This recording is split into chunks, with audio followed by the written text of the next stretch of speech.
Bismillah.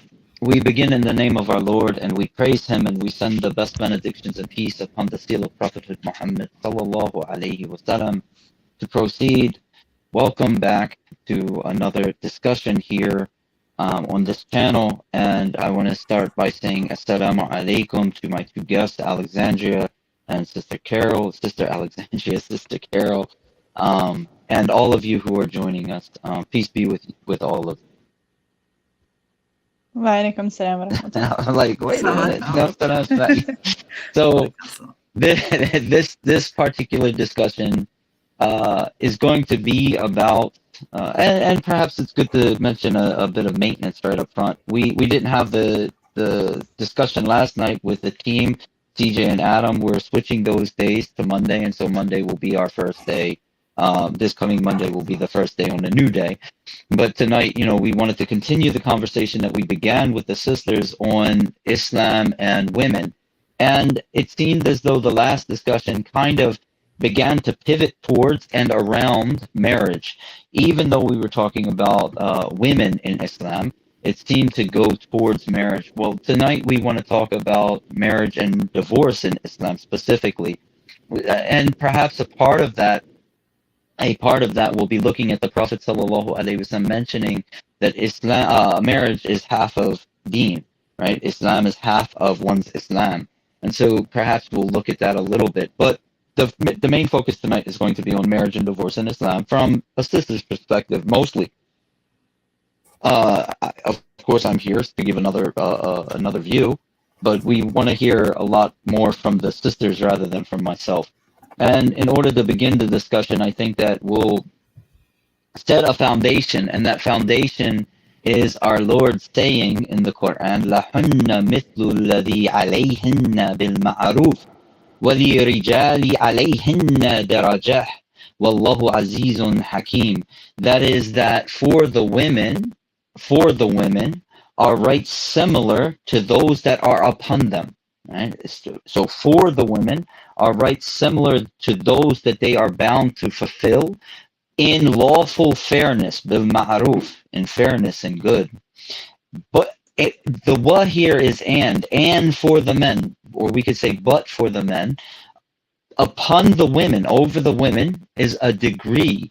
And this degree is a degree in rank. Even though it's not said explicitly in the ayat, it means there is a degree of authority of the man over the woman. Islam is patriarchal. It is. The male is the head of the household.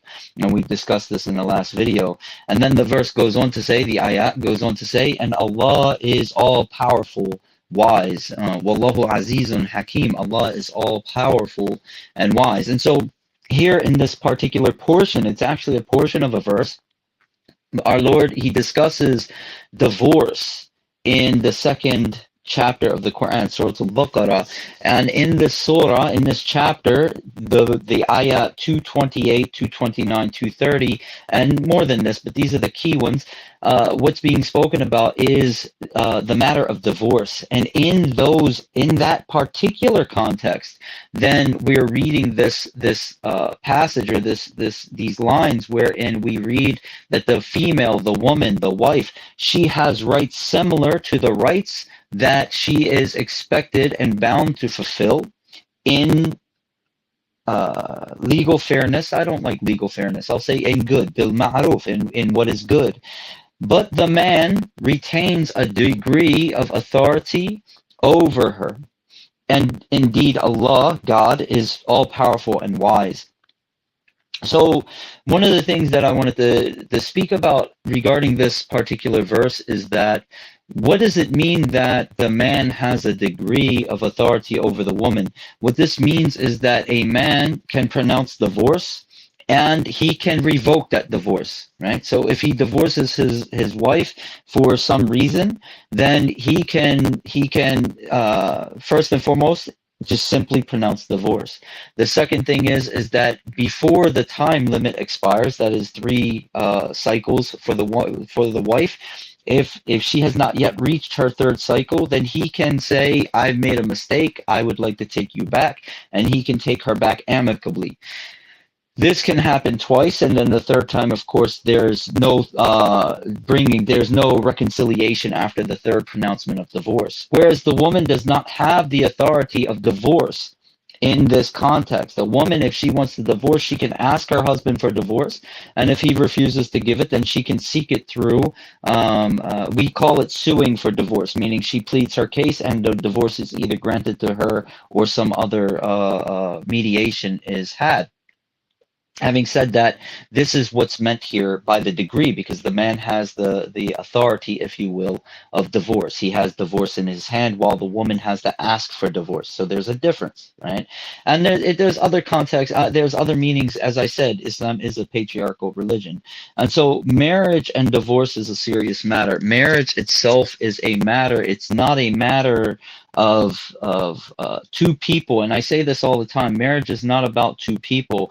Marriage is a binding of two families together.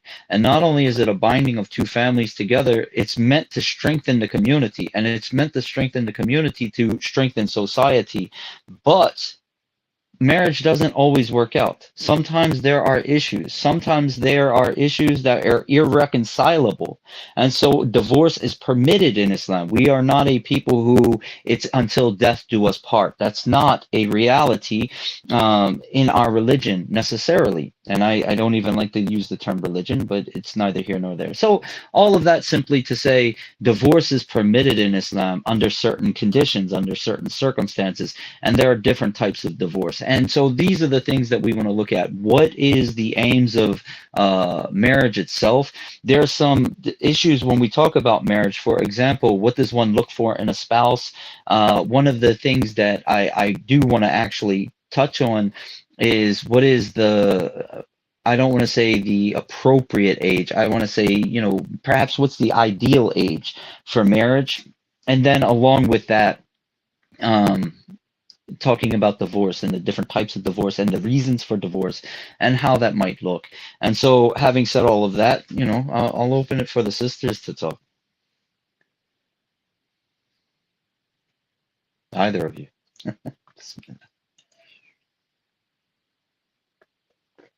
There, I did it.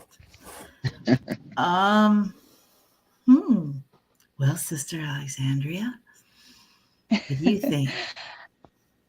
I think one of the things I listened to another podcast recently, and it was a sister that was talking with some like young adults, I guess, about the topic of like why don't they want to get why do so many young people not want to get married these days? And I think like that's a big issue. Um, but on the flip side, like when we're looking at just people actually getting married, um, I feel like I'm seeing a lot of people like not paying so much attention to that aspect of like looking, like you said, looking at the bigger picture, like it's beyond just do we like each other kind of situation. Like, are we actually compatible, and like are like looking at also the relationship beyond just between the two individuals. Mm-hmm. I think I think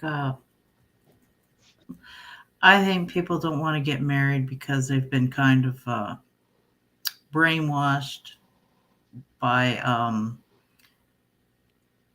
materialism and this really extreme romantic idea about marriage, and because they they think it's they see it as dull, because for some reason I see so many young people think they're supposed to be the most awesome, fabulous people, that everyone's supposed to be clapping for them all the time or something. It's just a really different way of thinking.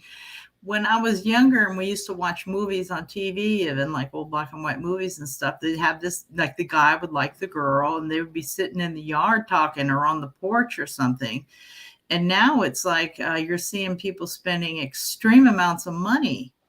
It's just like a totally different idea about how to even live a daily life. And it's not compatible to marriage, in my view, because I don't think most people make anywhere near that kind of money for number one, and it's not. I don't know. It's just so different now. I think it's kind of why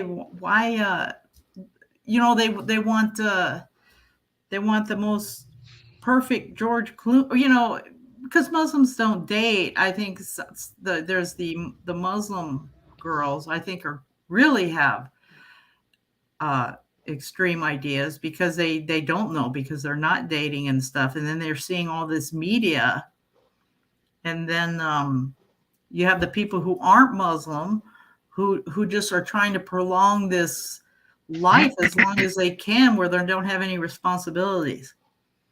And I don't think I don't think they realize that a normal life is in a normal family, and it's not people standing around applauding you or thinking you're the most awesome person on the face of the earth all the time. It's just regular life, and regular life isn't the movies. If I can touch on three things from what you said, the first thing is, and it goes back to what Alex said as well, and that is that a lot of people today, they don't want to get married. No. And I don't actually, Alex, I don't think you shared why, what was the explanation in the podcast. But what I would say is that, part of it is materialism, in that they're being told different, a little bit different than what you said, that, they're being told, if you want to be successful, if you want to get ahead, if you want to be somebody, then you have to finish school first, you have to get a degree first, you have to get a career first, and then you start thinking about marriage. And so there's that aspect. And then there's the other aspect, as you mentioned, Carol, that they see marriage as being dull, and so they keep putting it off and putting it off. They want to have their fun, and then they'll get married, then they'll settle down. And this idea, really, it's uh, absolutely wrong, in that two people can get married and they grow together, they grow up together, they have fun together, they go skydiving together, they go see the world together, they become educated together, they do all of these things together, and they build a life together. But the other point is that now, with social media, there's so much influence that's coming in, there's so much propaganda that's being pumped, and indoctrination being pumped into people's minds, that they're chasing infatuations. And this is the problem. This is the major difference between dating and marriage. Well, on a physical level, if you will, is that marriage is about sacrifice and commitment, whereas dating is about selfishness. I feel good, I'm attracted to. And so people will chase after this infatuation. And when they find somebody that makes them feel special, feel good about themselves, feel pretty, feel, all the things that people do when they court one another, when you get those feelings of newness, then you feel good. And so you'll leave the old for the new, because you're chasing this high of infatuation.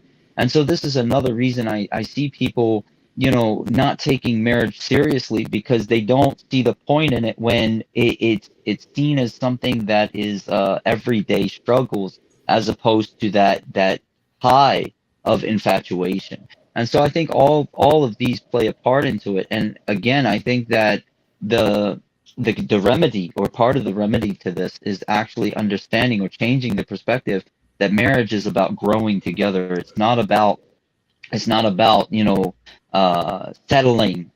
It's not about settling. It's about growth. Well, they have so many pseudo. I mean, they have so many. It used to be okay, like in my older sister's school, right? It was very common that to be the June bride, you get married after high school. And that's why there's all these June brides who were graduated from high school, and they were getting engaged and getting married. And then it started getting to where people like started having all these boyfriends and stuff that was like, it just wasn't.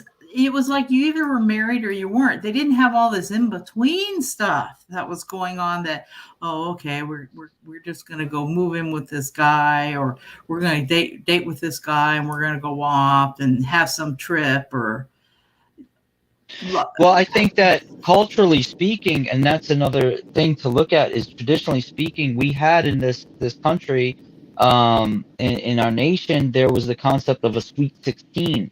And what the Yeah, sweet 16 was is that this meant she could be courted for marriage. She was at an age now where it was expected to be courted for marriage. And then that turned into being dating, having a steady boyfriend or something like that. And now promiscuity has become the norm, and so it's absolutely perfectly acceptable in our society for people to not just fornicate but jump from partner to partner, and so they don't. There's nothing special about marriage anymore.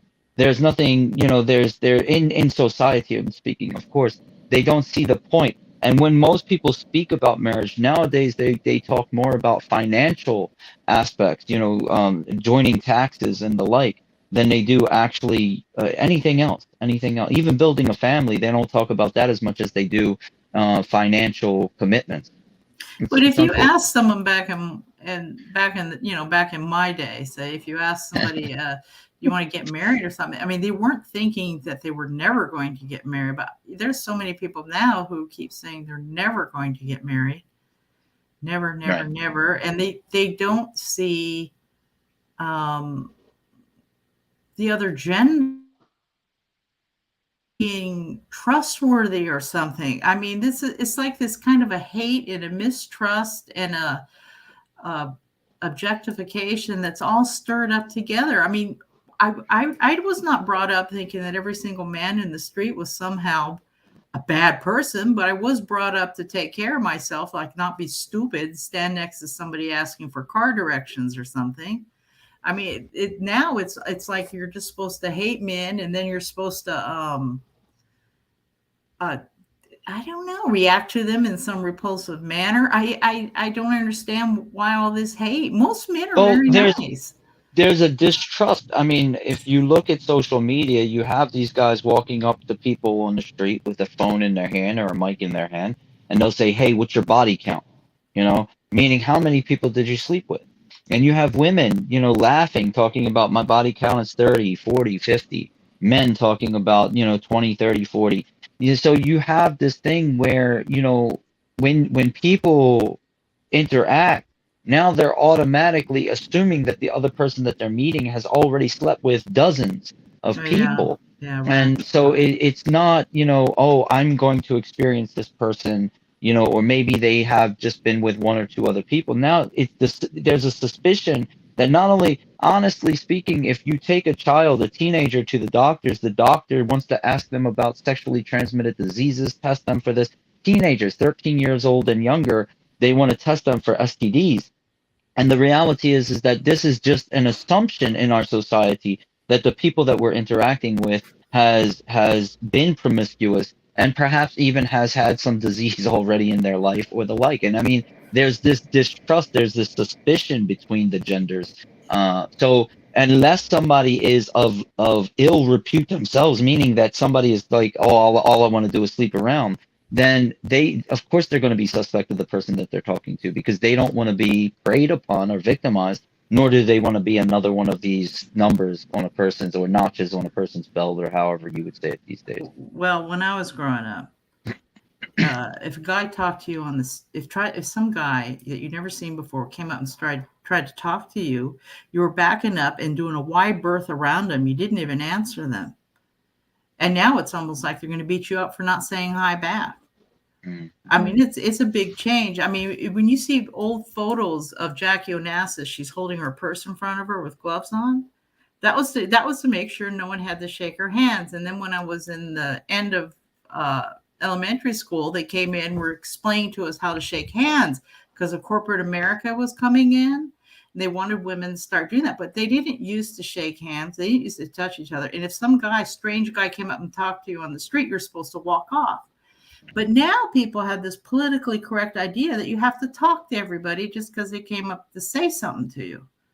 You know what I'm saying? Like if a guy comes up and talks to you, you're supposed to, no, I don't have to talk to anybody. But I mean, nobody talks to me anyway because I'm old. But it's it wasn't like what you're seeing. It wasn't. And then when the hippie thing came in, yeah, some of that sort of changed, but it wasn't. it wasn't as wild as some of those shows. And most people wouldn't go somewhere with it. Most women wouldn't go somewhere with some strange guy. They just wouldn't go. And yet today we live everything. I'm sorry, Alex. I don't know if you was about to say something, but today everything that we was taught as a kid, don't get in a car with strangers, don't talk to strangers, all these things. This is the norm now. And so people literally have apps. I don't know. I hear about these things in the media, where you swipe left or swipe right or up or down or whatever if you like this person or that person. And literally, people will use their phone to hook up to see if anybody is around them that they could simply hook up, jump in a car, go someplace with, do whatever they Oh do, yeah, that's really and call gross. it a Yeah. day.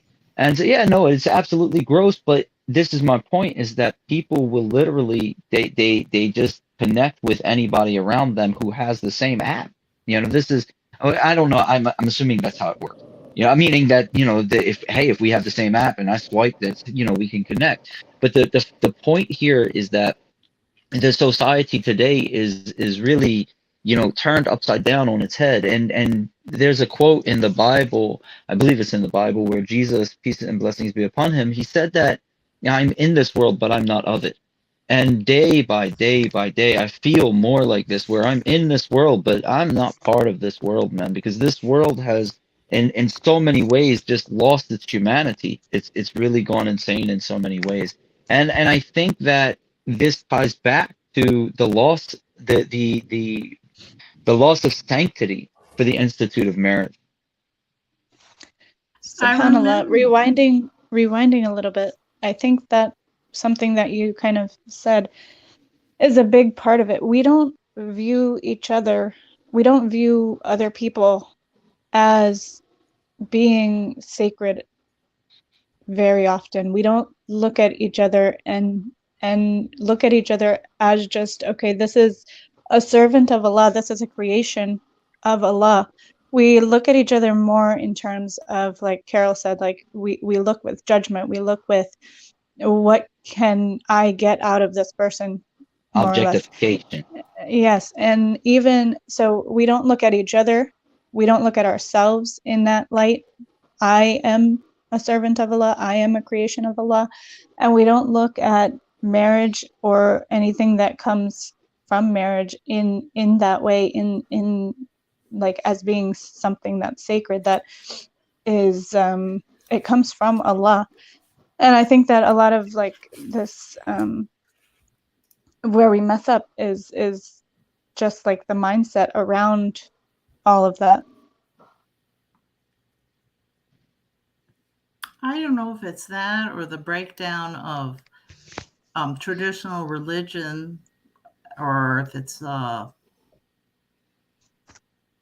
Well, I don't think know, that, but that's part of it right there, mm, because with the Mm. breakdown of religion, with the loss of faith, we've lost sanctity, right? And so we don't see each other as sacred beings. We don't see each other as being children of God, if you will, the creation of our Lord. We don't see each other in that light because we no longer have faith. You know, and one of the biggest issues is that a lot of religious people are just that, they're religious. There's this religiosity to them, but there's not real faith. So they're devoted to their religion, but they're not necessarily devoted to God. And so we see this where people make religion more of a cultural practice. This is just something that we do rather than, a relationship with God. And so that's we've lost a lot of the idea of sanctity in our society. Especially, again, we're talking about people being indoctrinated from before they start pre-K with this theory of evolution and the idea that we're all haphazard accidents, and that, we're just, cosmic, just mishaps, if you will. And so in this regard, there's no purpose, there's no meaning. And if there's no purpose and meaning, then nothing is sacred and nothing is objective. Everything is relative. And so in this society, people are indoctrinated from their earliest years until they're full, they complete their education.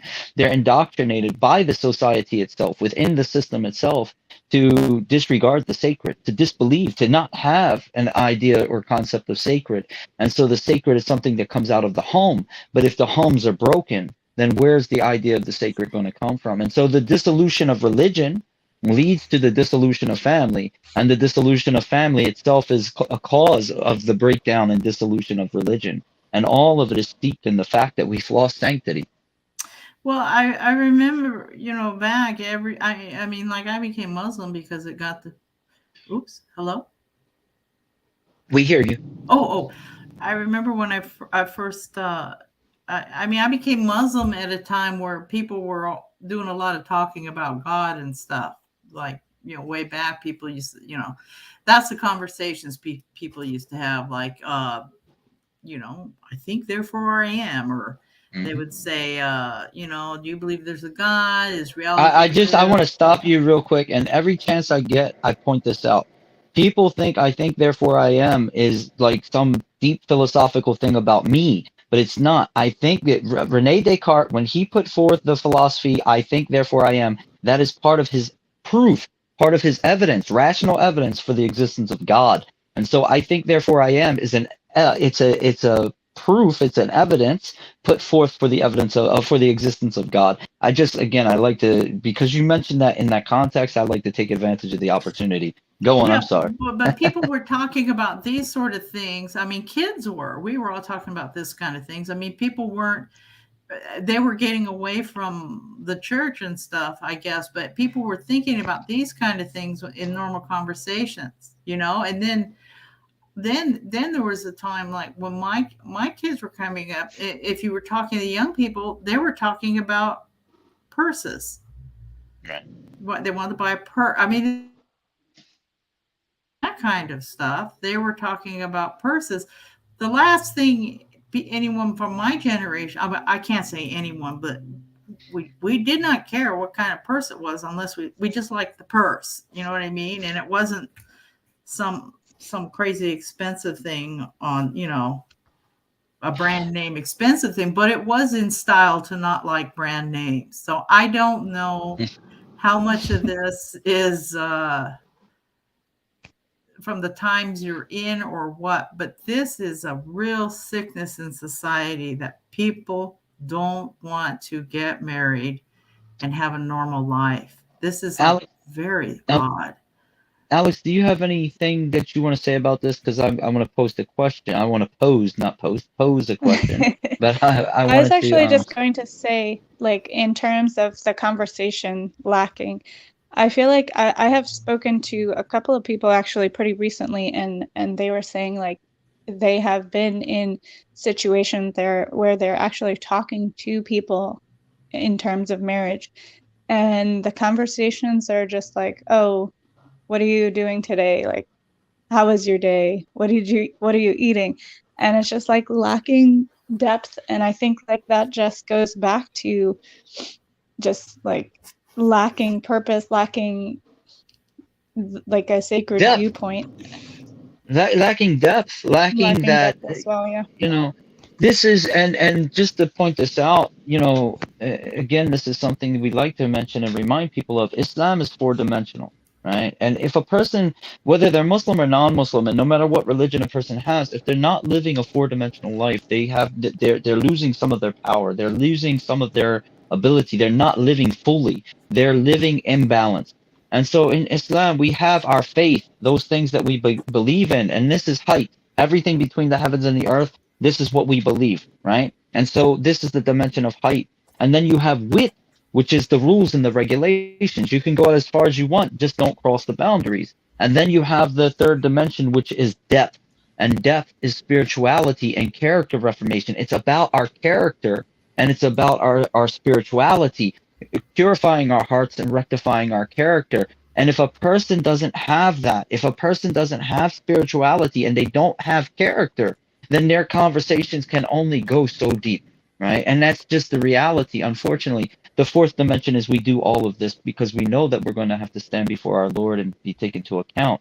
And so my point here is that Islam is four-dimensional, and most people are lacking that aspect of tasawwuf, of ihsan, of spiritual excellence, where they don't purify their heart, they don't rectify their character, and so they're lacking in that. And their conversations are on a material level because they have no spirituality. Well, I don't know if you can say back in the day. I don't think that most people that I saw that were getting married were actually thinking on those terms, really. I mean, maybe some of the Catholics or some of the Jewish kids, but They they had depth though. yeah, They yeah. and they were educated, right? And so, I mean, of course, you had laborers that they go to work, they come home, they do their thing, that. But for the most part, people were able to have actual conversations. They were able to talk about politics. They was a current events. They was actually able to talk about family. They were able to talk about. They were able to have conversations that lasted more than 5 minutes without being pulled away, without being bored, without their eyes glazing over because they're just lost. So today we have a situation where people have no attention span and they have no depth. So when you talk about it, all they can the best they do is regurgitate headlines, the talking points. They have no thoughts of their own. This is what I'm saying. In when you were coming up, even the laborers. This is of course, I wasn't around at that time, but I'm saying, the people that I know from your generation, even the laborers would be able to get into a intellectual, thoughtful, not necessarily intellectual, academic, but a thoughtful conversation about current events, right? And today, the best that anybody can do is regurgitate what they've been told. They don't have any actual thoughts of their own. Well, I kind of wonder And if any. this is a broad brush, and Yeah, of course, we shouldn't be so general, but I'm just saying, no, I understand what you're saying. I don't think you're, you know, I don't think you're being an absolute, it's hard to talk about these things because when you start talking, not you, but when people start talking about them, it's one dimensional, and that's not true. I mean, there's so many aspects to all this stuff, but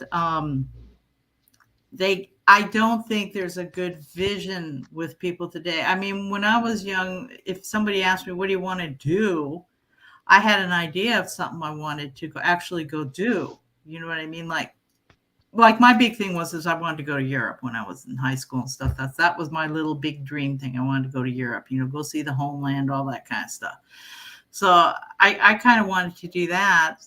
And then I don't know, there is no vision anymore. So it seems like these kids decide they're gonna have kids. Like they get some friends together and they all decide to have kids. I don't even know if it gets that deep. I think that many people actually want to just be liked, just be liked on social media and the like. And so it now is more of an ego popularity contest just to be alive, you know. And God knows best. This is just my estimation sitting from my rocking chair. And this is what I observe.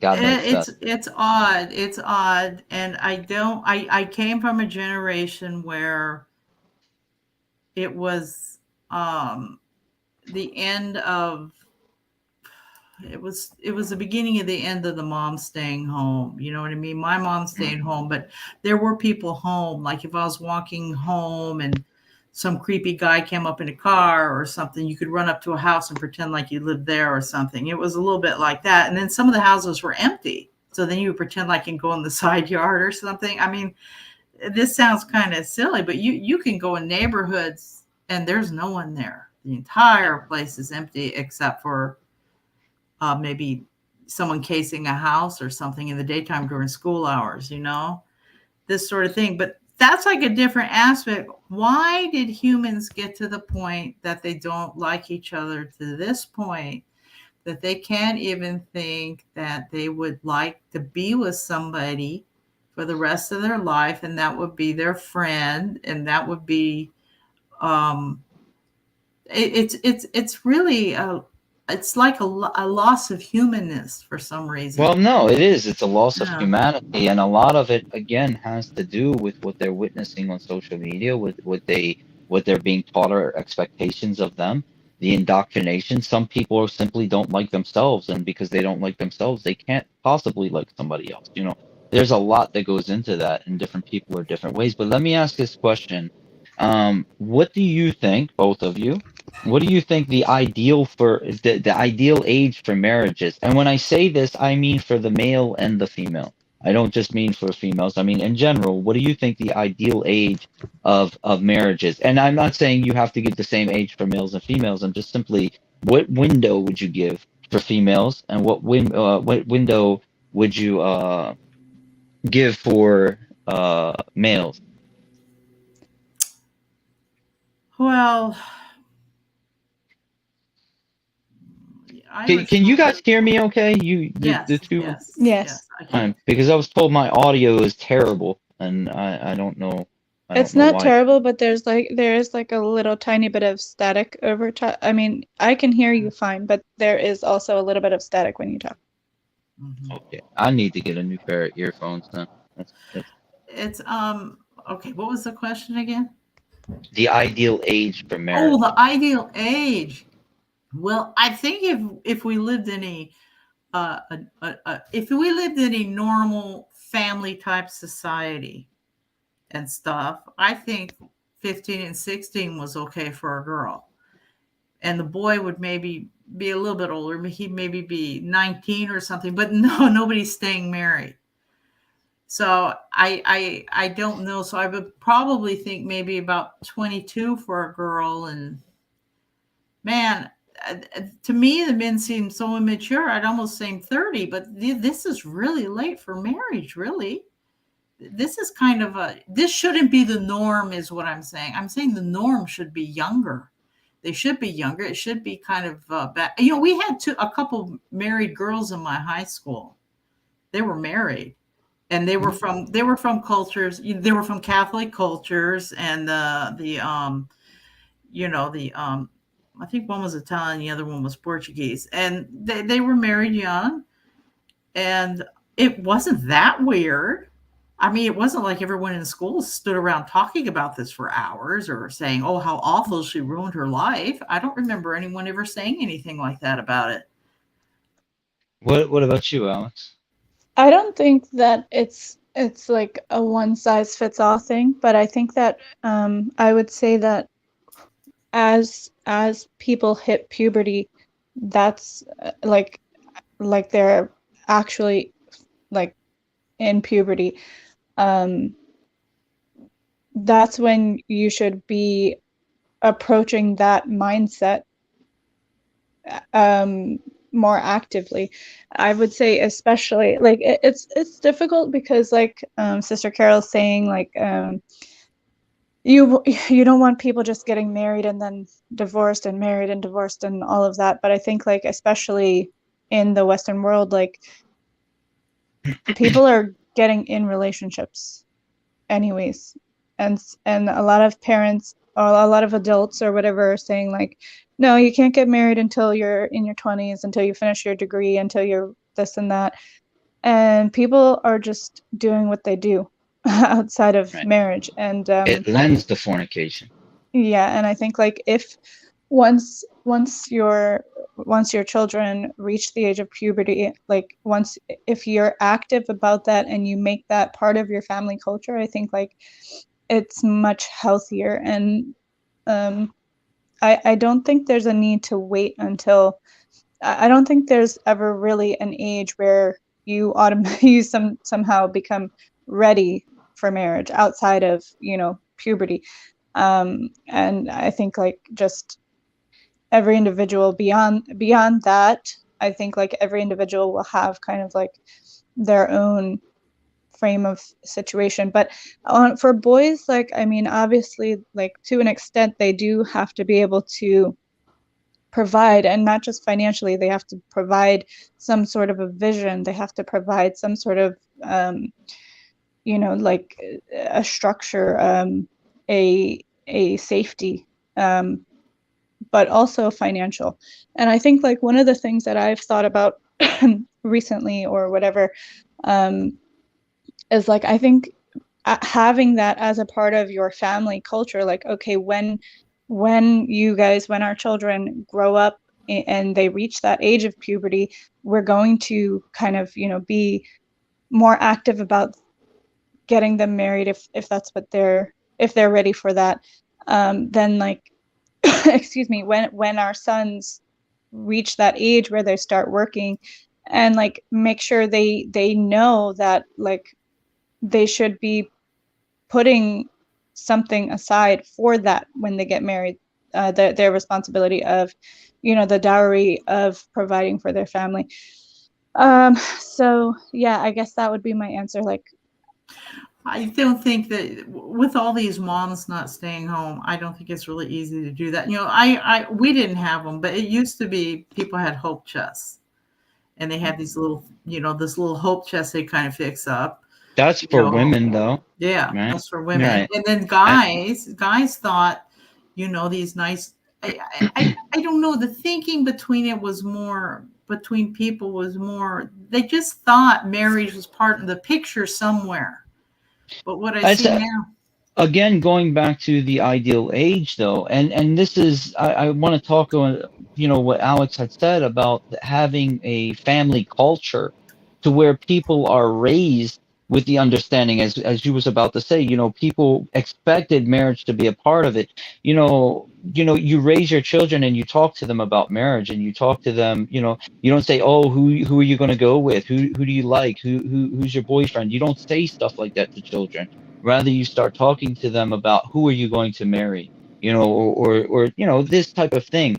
So you get in their mind marriage, not dating and the like. Now, add to that, me myself, I like a balanced position. I believe in this society, 15 to 17 for girls and 18 to 20 for boys. And part of the reason is, when I was in middle school, we had girls 13 years old with babies. You know, this was something that wasn't abnormal for 13-year-old girls in middle school to be pregnant or to already have children. And the children today, 13 years old, 14 years old, 15 years old, they're sexually active, so much so that I think it's 42% of females in America between the ages of 15 and 19 have said that they were sexually active. And I forget the exact numbers, but it's something like 54% of those that are sexually active have been pregnant between 15 and 19. And so rather than delaying marriage and saying, no, no, you have to wait for this or that, I think that encouraging them to think about marriage instead of jumping around or going steady or whatever the case might be. I think that this is healthy in this society. Now, somebody called me, I'll say this, somebody called me a pedophile because I said girls should get married at 15 to 17. Like, that's not a I've been bad married. age to get uh, married. I agree, and not just that, but I'm not saying I want to marry them. I'm simply Yeah, saying that yeah. they should start thinking about marriage at that age. I've been married for a quarter of a century. I got married when I was 21. My wife, I believe she was 18 or 19 when we got married, and it's worked out. We grew together, and we continue to grow together. And so, I mean, of course, it's a marriage, so there's bumps in the road, and you know everything else. But the fact is that you know this waiting and delaying, and a lot of the times people, I heard somebody, they said nobody should get married until they're 25 because that's the age where the brain matures. And I'm like, when I was 25 years old, if I'm not mistaken, I already had four children. I had four of my children before I was 25 years old. And Alex is one of them, and she's a college educated, you know, woman. She's graduated from college, successful in her own right. And so nobody can say, well, no, you'll mess them up if you have them that young.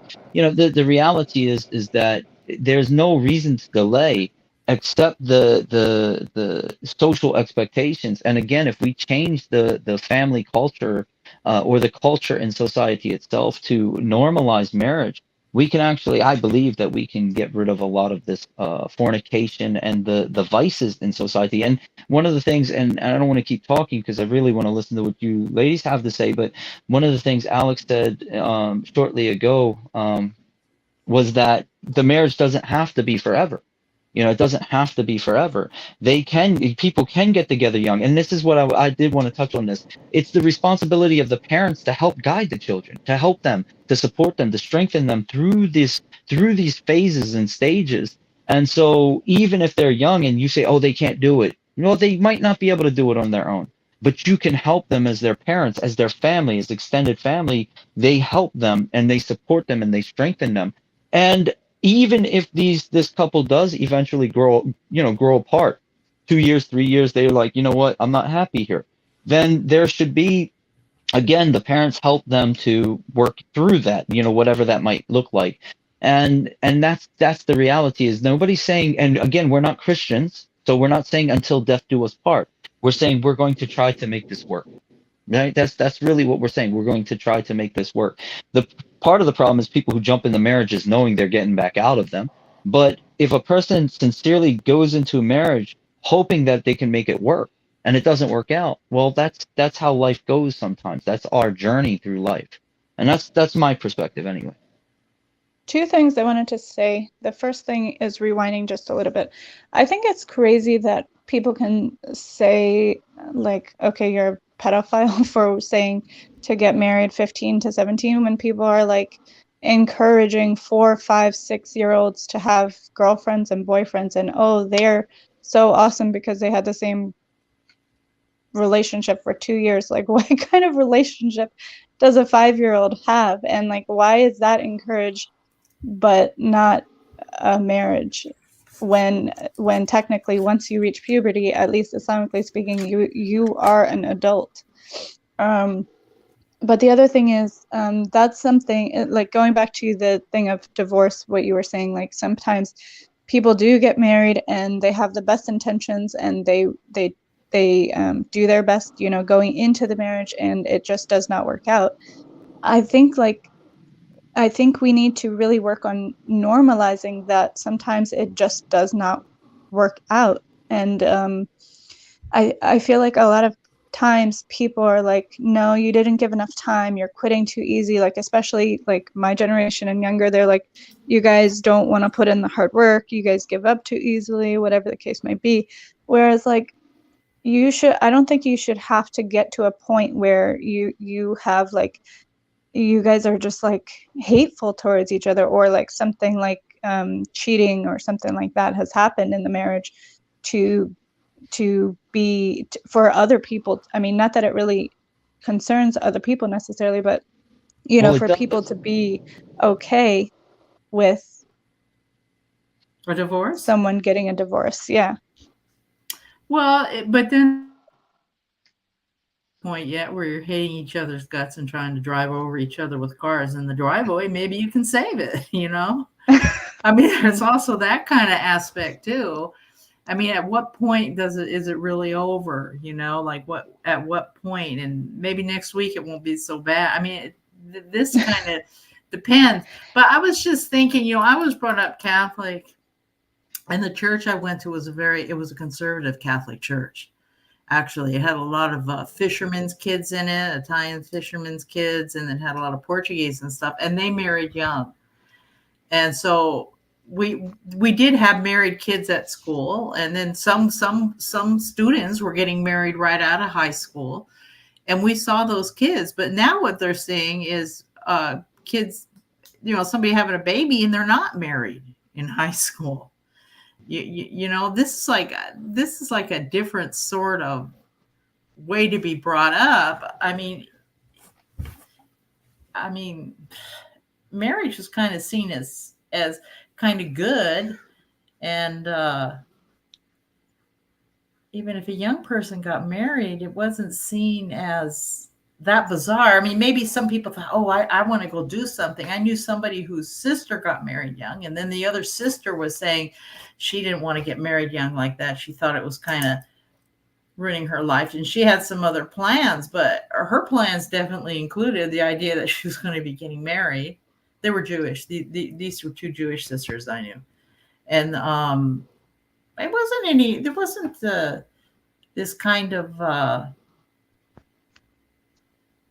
I don't know. It was just, you had your Barbies and you pretended like the Barbies were getting married. It wasn't like, hey, Ken, let's go run off to the nudie commune. And you know what I mean? We weren't playing those kind of games with the Barbies. It was like cute little games with them in the little house. And because that was what we saw. That's what we saw on TV too. It was just not I the think media was way cleaner than what you see now, way cleaner than this. this idea of normalize, I don't want to say normalizing divorce because that doesn't sound Yeah. healthy, right? But Yeah. I mean, recognizing it as something that is healthy, you know. And while you was talking, I was looking up this ayat. Allah, our Lord, He said, فَإِمْسَاكُمْ بِمَعْرُوفٍ أَوْ تَسْرِيحٌ بِإِحْسَانٍ. Either let them go with good, or retain them with excellence, right? And this is the this is I feel like this is what you're saying, Alex, is that either stay together and be excellent towards one another, have this goodness towards one another, or separate in fairness and good. Don't let the tension, don't let the situation go to the point where you guys actually have animosity and you start using, for example, a child as leverage against one another, or you start ha- spreading rumors about each other, all these things that people do because they're hurt, because they're angry, and all of that because they didn't listen to the other when they said that enough is enough, or the like. And so rather than staying until the very end, and we find this with women a lot in Islam, is that they'll go to ask an imam or something like that, or a counselor, regarding their marriage, and they'll tell them all of the things that why they're unhappy, and the person will say, just be patient. Or they'll say, to do this, take counseling for 3 months, or and they're asking, in a lot of ways, they're asking the woman to stay in a situation that is untenable, and it's not fair. And there is something that I wanted to discuss before we got into divorce, but we're already here. And so I think that one of the things that we have to understand is that in Islam there's multiple kinds. There's not just one kind of divorce. People talk about divorce because in English, really, this is one of the only words that we have. But in Arabic you have talaq, and talaq is the divorce that is pronounced by the husband, right? And so it can be reconciled. It can be, the pronouncement of divorce can occur 3 times from the husband, and the third time it's irreconcilable, but the first 2 times it's reconcilable. And then you have where the woman cannot remain in the relationship for whatever reason. And it doesn't necessarily have to be a deep reason. And that's the one thing that people have to understand, is that for a woman, in the time of the Prophet sallallahu alaihi wasallam, a woman asked for a divorce because she found her husband ugly. He became ugly to her. And one woman asked because she said that her husband couldn't satisfy her. And one woman, and I mean what I mean. And one woman, she said that he is like a piece, the frill end of lace, meaning that he was very soft, and I don't mean his Okay, we don't. character. Okay, girl. Okay, with us. Okay. No, no, no. I'm saying this because I want to say that these women, these different women in the time of the Prophet sallallahu alaihi wasallam, they had reasons for divorce. It wasn't, oh, he's oppressive, or he's this, or he's that. He could have been a great guy, but they weren't happy, right? And that's the point that I'm making. And the Prophet sallallahu alaihi wasallam gave them the divorce, and that's called khula, right? The khula is a divorce initiated by the woman, and that's what I said earlier about suing for divorce. And And she then you pays. have, And she pays yeah, money. she would give the dowry back, right? She would return the dowry. And so then there's 2 other types that are unlawful, and that's li'an, right? Where one of them suspects the other of adultery, and they accuse them of adultery, and they say it, you committed adultery, but they don't have proof of this. And so how do you stay with somebody that you believe cheated on you? How do you do that? And so in this particular case, they would mutually curse one another. If I'm telling the truth, if you're telling the truth, and they would separate. That this is a form of divorce because they've lost trust. They believe the other person committed adultery.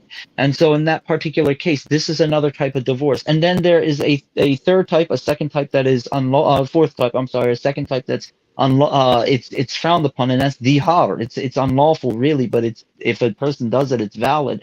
And this is where the man says, you're unlawful for me, or you're like my mother's back, meaning I can't approach you. Like the same way a man cannot be with his mother, he's saying, I made you unlawful for me. And so how does a woman stay with a man that won't be with her? And so this makes the marriage null and void, right? It's a form of divorce. It's not permissible, but the consequences are a reality. And then there's the fifth type that most people don't talk about, and that's fasq, And fasq is where there's separation. Fasq is where there is abuse, where one person is abusing the other. Usually, of course, it's the man abusing the woman. And so the right of divorce and the right of marriage is taken actually from the husband and the qadi, or whoever is in charge of the situation. And it can even be the father of the bride. He separates them. And so he nullifies the marriage. Why? On what basis? On the basis that his daughter was abused, or this woman was abused. No woman has to stay in a situation where she's being abused in Islam. It's not permissible to abuse them in the first place, and no woman is asked or expected to stay in a situation. Allah doesn't want them to do that. The Prophet didn't ask them to do that. The Sharia doesn't expect them to do that. Marriage is not ownership. Marriage is not for oppression. And so if this is happening to a woman, or for that matter, a man, then a man could just pronounce divorce. But if it is happening to a woman, then there is fasq where somebody, a third party, would come in and separate, right? Separate them. And so it's not just one type of divorce in Islam. There's different cases for different things. And all of this because human beings, we have a lot of different situations and circumstances. Everything is not a cookie cutter type of thing where you read an ayat and you say this ayat applies 100% to every situation. No, Allah subhanahu wa ta'ala has given us different rules for different situations. The Prophet sallallahu alaihi wasallam has shown us different ways. And so the reality is that all of this is open because divorce is a reality. It's part of human life, not for everybody, alhamdulillah, right? But this is something that and the worst part is when women get divorces, then oh, she's been divorced. Oh, she's had two husbands. Oh, she has three husbands. Oh, she has three husbands, three ex-husbands, and two children. But the fact is, nobody looks at the man and says, oh, he's been married 8 times and he's a deadbeat dad. Right? Nobody looks at the brother like that. But there's a stigma on the women. There should be no stigma. There should be no stigma unless, of course, it's her character or something like that. And so normalizing, when we say normalizing divorce, we mean making it to where it's not just it's seen as this is not something that is absolutely horrible. It's not. Of course, there are hadith that advise women to refrain from divorce and the like. And the reason for that is because we don't want people mad at you. I'm going to divorce you, or I'm going to jump around. We want marriage is meant to stabilize community, stabilize society. But again, what's more stabilizing, right? An unhappy marriage where people are at each other's throats behind closed doors, or a divorce. The divorce is more stabilizing for society, and so these things have to be weighed out as well. And that's my 2 cents on. Well, back in the day or whatever, after I was Muslim and stuff, you do those interviews for marriage and all that kind of stuff. And I remember there was a nice, a nice brother came and asked and all that, but he was already been divorced 3 times. And I was just like, well, I don't know if he knows what he even likes. I was just kind of like, I didn't want to take a chance on someone who was divorced. So I said no, but his reasoning why they got divorced and everything. I mean, now if I was looking at that, I'd say, oh well, yeah, maybe there was a point there. He was a white brother, and he'd been married 3 times to black sisters, and one of them he said actually kind of didn't like him, and then the other 2. But my thinking was, well, maybe he really likes black sisters, and I'm not black. That was part of it, but I didn't want to marry someone who was divorced, but he didn't have a lot of baggage or anything either. He didn't have like, he seemed like a nice brother. He probably did get married and had a nice marriage and stuff. And I don't know what I would have said if my dad had met him when he, when he came to I mean, talk. that goes right into, what do we look at when we're seeking Yeah. marriage? Yeah. It goes back to that. But and I think that it's a legitimate question to ask somebody if they've been married before. But if so, then it's also legitimate to say what happened, Yeah. and a person should be. And this is why, if a woman is going to get married, she should ask the ex-wife. She should ask the family of the ex-wife, because and that's the beauty of actually having real viable communities, as opposed to the way we are now, where everybody's spread out and people don't know one another, and they go from one state to another looking for a spouse and the like. Whereas if we had real viable communities, we would know what happened. We would know why it didn't work out. We would know, we would understand that they're both great people. There was somebody, for example, and I don't like to mention personal things, and especially, she might be upset about it, but there was It's a okay. particular there was a particular brother that was, asked me about my daughter, and we was talking, and I allowed them to talk, and it went all the way up to the point where it was about a week before they were going to get married, and I was like, I called it off at the last minute because it just wasn't a good match. We have to realize that these things are realities, and but I'm sorry, and there was a point that I was making there. I almost lost my train of thought. This brother, this particular brother, is a great brother, right? He's a good brother. I have no ill feeling. He might be a little bit upset with me because of the choice that I made, but it wasn't a matter of, oh, he's a bad brother, or I found out some secret about him, or oh, he does this or he does that, or he did this to some woman. It had nothing to do with any of that. It simply had to do with I didn't foresee him and my daughter being compatible for the long term. And because of that, I called the marriage off. So my point being is that we don't have to, when you know people, you can first and foremost know who's compatible and who's not compatible. But what's more is that in a viable community, you get to know one another. So when two people separate, oh no, it's not because he's a bad guy or she's a bad guy. It's simply because they weren't compatible. And there's a maturity about that within a community. And I started going off on a tangent there, but distracted myself. Well, But that yeah, was the point I was making. that particular brother, the one I was talking about, he seemed nice, but nobody knew him either. He came. It was like someone that came into the community. You know what I mean? It wasn't like someone that everybody knew. I mean, that was the other thing. So I'm saying that I myself, when I was looking for marriage, I wasn't looking for George Clooney or something. I was looking for someone who was religious, that would go to work. Like I have a problem with men who won't work, but not, they don't have to be, these like six. I mean, they don't have to be like professionals or something like that. My thinking wasn't like that, and they had to be generally uh, who seemed to be a nice person.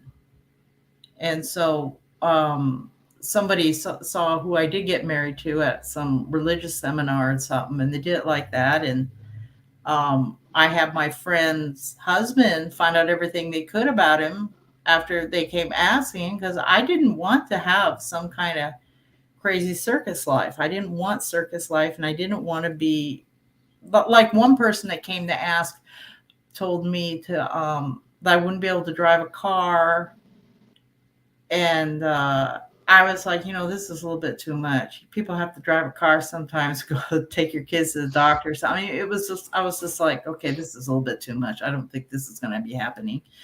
And then there was like different things, but I would have to say that a lot of brothers were nice too. But I could just not, I couldn't picture it like Well, this one. I mean, I think that part of what you're getting at is, if we select the right person, then it cuts down on the possibility, if you will, of or the leading to divorce. Is that, it sounds like that's kind of what you're saying. Well, that, and also the honesty of the other person. When I was became Muslim and stuff, it was difficult for people to get a divorce. For number one, uh, there were not any imams out here on the West Coast that could do that. I knew one sister that was told to go overseas to get one. And so my thing was, I didn't want to get married to somebody and have them take off, and then you're stuck. You can't get a divorce. I'd seen one friend of mine who I was friends with. She couldn't get one, so she just went ahead and went and became Catholic again. She wasn't going to spend the rest of her life. Very difficult. So I was very concerned about, if I married somebody and it turned into a disaster or wasn't good, how would I even get a divorce? Because nobody wanted to do divorces. I wanna interject here. And not it's not actually anything that you're saying. It's actually something that's being said in the comments, right? Oh, And so I'm going to read three comments, and I disagree with them, right? okay. But I want to hear what you guys have to say about it. And actually, Alex, I'd like to start with you, right? So the first thing that's being said is a marriage contract properly drafted would prevent frivolous divorces. Divorce should be stigmatized. A divorced person is someone with a failed marriage. Those are all three comments. Sorry. When you're Um, writing it down, I kind of wait a minute. I'll repeat them. I I'll repeat Okay, them. okay, okay. A marriage contract properly drafted would prevent frivolous divorces. Divorce should be stigmatized, which is actually the very opposite of what we said. But anyway, a divorced person is someone with a failed marriage. Okay. I think Yeah, that, as I already said, I don't think that divorce should be stigmatized, and I don't think that um, anyone can just. I don't think any relationship, any human relationship, is that black and white to where you can say anybody who's divorced, their marriage has failed. I mean, obviously their marriage didn't work out, but that doesn't mean necessarily that it failed or that either spouse failed or anything of that nature. And I think also saying that a carefully drafted marriage contract, it cuts back on it's like you're giving frivolous. yourself too much control. Like, yes, we have control over our lives, and yes, it comes down to our choices and all of that. But at the end of the day, I heard actually another podcast I was listening to. The guy said he was like, people just get into relationships, and then they start talking about how like um, they want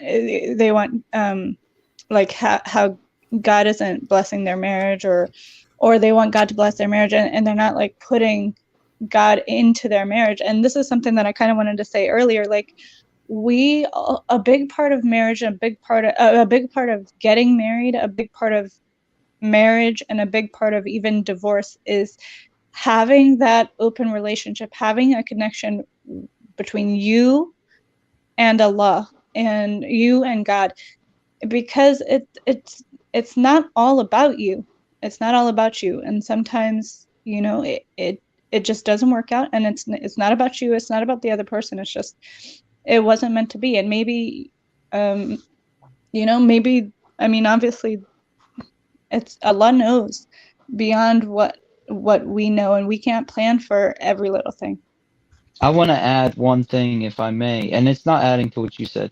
The person who posed these the comments added, and again, as far as I know, and I could be mistaken, this particular person has never been married. They're older than I am, and they've never been married. That's what I understand, though I could be wrong, right?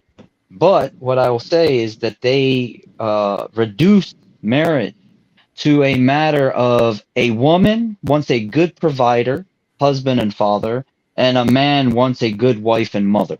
And so that's their understanding of what marriage is that a woman simply wants a good provider, husband and father, and a man simply wants a good wife and mother. And so I think that that's part of the problem with their concept is that they've reduced marriage to simply these titles and roles and not actually made not seen human beings. So I just wanted to add that part. If you have anything to add to what you already said because of that, I'm open to listen, or we can pass it on to Carol. I think that's good. Okay. Mm. Uh, okay. What was that worded again about the properly drafted contract? Would prevent frivolous Uh-huh. divorce. So they're saying, okay, um, I guess I have the other kind of contract. I have what would be considered an improperly drafted contract by their idea. I guess I can get a divorce in 2 seconds if I go in. I have one where I can divorce just like a man. It's legal. I particularly follow. I wrote one for somebody else, and the Qadi told, after they told the woman that she would not be able to get a divorce. When he looked at it and he read it, he said, "Who wrote this?" And then he said, "This person saved you." So I don't know what to say, but in the United States, in the West, I don't think it's really. I don't know. People have to be mature and stuff. They have to think about what they want, and they have to not have really crazy ideas of a life that's beyond what's really within their means or something. But I don't think women can get married with these blank contracts like they hand out at these masjids, because everyone disappears. I mean, people leave job. I mean, people take jobs overseas, and so I mean, these brothers disappear sometimes, and then they can't get in contact with them, and they can't get divorces. And so mine, I can. And the way I did it was I tried to look into the law as much as I could within my particular school. And I found the loophole um, with, I found not loopholes, but I found two ways to do it that wasn't normally seen under marriage law. And one of them was getting the power of attorney from the man to initiate the talaq.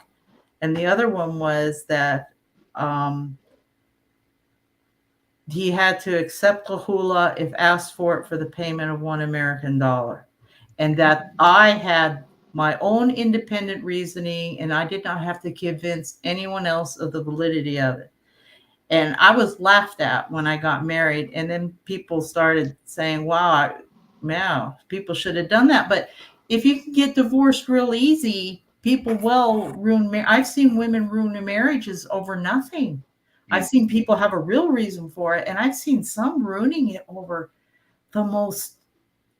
I mean, they're just sort of unhappy, and it's not even the guy's fault. It's like, okay, you're a little bit unhappy, but it didn't have anything to do with the marriage. It was just Well, they were unhappy people. I want to say something that you just said. I want to change this a little bit. And you kind of said it at the end. You said they were unhappy people. Yeah. But I want to differentiate between she was unhappy with the marriage and there was nothing wrong with him versus, or she got a divorce and there was nothing wrong with him versus she was unhappy and there was nothing wrong with the marriage. Because there could be something wrong with the marriage, but not the man or the wife. There could be something wrong with the marriage itself. And this is, I'll give you an example of this, is that two people get married and they have hopes and dreams. And then one person becomes educated, they follow one line of thinking. For, just example, one person becomes a Sufi, and they follow that, they have a sheikh, they want to do this, they want to Oh, do that. And the right, other right. person becomes very academic and they pursue academia, or they're just laborers and they don't even care about spirituality at all. And so what happens is they grow apart. It's not, neither one of them did anything wrong. He's a great provider, he's a great protector, he's a great husband, and she's a great wife, a great mother, a great, she does everything wonderfully. But she has her aspirations and he has his aspirations, and they're not something that they can meet in the middle on, but rather it's something where this couple has literally grown apart, and so, or apart. And so because they've grown apart, the marriage itself is the issue, not him, not her, the marriage. And this is what we're saying about marriage. A divorce, a legitimate divorce should never be stigmatized. But that stigmatization should come when a woman says, I'm not happy, or she has, she debases her husband, she humiliates her husband, she looks down on her husband, these types of things. Then in this particular case, this is stigmatized. Why? Because a woman would be initiating a divorce because of her bad character and not because of the situation, not because of the situation. And so I'm not saying that it has anything to do with the husband or the wife, but the situation must be taken into account. But yes, but I think in the West here, we have a, well, You know, you're dealing a lot of times with masjid imams, and then some of us are dealing with international registered marriages in other countries. Yeah, So we, it's that's very, a huge can of worms right there. That's why, and I'll say this, and I'll say this, and I understand that yours, I believe, I could be yeah, mistaken, it yours is is. similar to this. And so I don't mean to cast any aspersions on you or anyone else in that situation, but this is why people should marry within, and I know you got married in a time where this might not have been feasible, but the reality is people, especially today when our communities are large, they should marry within their own communities. The American woman should marry somebody who is already an American citizen, already an American citizen. And an American man should marry a woman who's already an American citizen. He should not be going over to another country, marrying a wife and bringing her back, or vice versa. The reality is that we should be marrying within our own community so that we know who we're marrying, so that we know the family, so that we know the connections, and we have a community that is there as a network to support and strengthen this marriage bond, or cooperate and help in the dissolution of that. And this is there's a reality to this marrying to people overseas. I see it happen again and again. I know there's a particular sister who she had a husband as soon as he got his green card. This is not just one. As soon as he got his green card, he ran. He went, he that's all he married for. But she thought it was a viable marriage. She thought it was a real marriage. He treated her good until he got his green card, and then he left. And this happens so much, right? And so this, and I see the opposite as where men will marry a woman in another country, and then when he tries to bring his wife here, the papers don't work out, and so he can't have his wife. And so either he doesn't want to send money back because he's not with her, or all these situations. So people should marry within their own communities. I This is Yeah, I refuse to even entertain talking to anybody who didn't have a green card. But there's a lot of problems involved with even marrying people who have multiple passports. I knew some sisters. Oh, well, now we're getting into the international marriage, but some sisters married brothers for countries where they couldn't even be a citizen of that country, no matter what was going on. That country would not accept, you know. Saudi Arabia is a good example. Yes, You Saudi was cannot be a one. citizen. Kuwait was one. Kuwait was one. Anyway, there's these different ones, but when you're dealing with these legal things, and it is involving two countries and stuff, and child, like my contract says I can have child custody half the time. I saw a lot of people. I didn't get married 2 weeks after I became Muslim, and I was seeing a lot of disaster stories.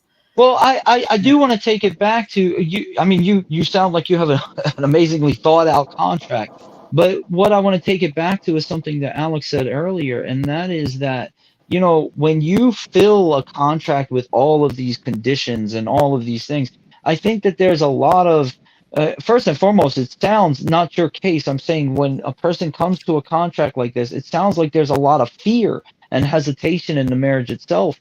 But then the other part is that it's almost like there's a trying to control the situation, as opposed to, again, and this is one of my issues, one of my pet peeves, if you will, of people who get married in America, Islamic marriages in America, where people see it as just a legal contract Yeah, rather than exactly, the starting of exactly. a family. Yes, it is a legal contract, but the fact is that let's fill the contract, let's do the contract, and then live life, right? Live life. And so this part of it is relinquishing control to our Lord, realizing that we can put all the terms and conditions we want, but ultimately we can't control what actually happens. Well, I think, I don't know how to explain. You know, you people, there's things that can happen, Mhm. especially when dealing in international law and this kind of stuff. And I mean, I called the embassy. I mean, I was really trying to find out what would happen, because I had friends whose children were taken away from them, taken overseas, and they didn't see their, and then now, like 30 years later, they finally saw their children again after this many years. I mean, it's really a lot of stories, and I'm not saying that all people are bad, But I am saying that I didn't have my dad involved. I didn't have my dad involved. I had my friend's husband. And of course, he was a young guy too back then. He wasn't like an older seasoned guy. And I realized all this stuff when I was getting married, because I kind of was noticing these things, and I wasn't pepping myself up thinking, so I have my views about that and stuff. But if anybody approaches a marriage with the idea that they're going to be holding their contract up to each other and shoving it in each other's faces for the next 40 years, they're not going to last. It's No, it's just not going to unhealthy. last. Right. And then it's not going to. And then if somebody will sit down and actually discuss this, because he did, it's what is traditional is for the woman's family to bring the contract. So he Right. did look at this contract, he read it, and he did ask a couple of questions, through somebody else who asked me a couple of questions and stuff. And from his answers, I could see, oh, this guy's sincere, and he's trying to be sincere. And all the investigation about him came out really good. It came out good, like that he was a religious guy. He was nice. He didn't do things like not pay people back money if you borrowed money. He didn't do any of these kinds of things. He was a good guy, and he would work. And he was Muslim, and he was religious, and he's a very religious man. I got a religious husband, and neither of us expected perfection out of the other. And both of us made a conscious decision that we wanted to be married. I wanted to marry an American, and he actually wanted to marry someone from his own country. Not. I mean, I'm not talking about a particular person. He didn't have enough money and stuff to be able to compete in the marriage market over there, and he didn't have his degree. And I just wasn't seeing any American Muslims. There were a couple that came in, like that one brother that came. So we both made a conscious decision about these things, sort of on these same basis, as he was looking for someone who was religious.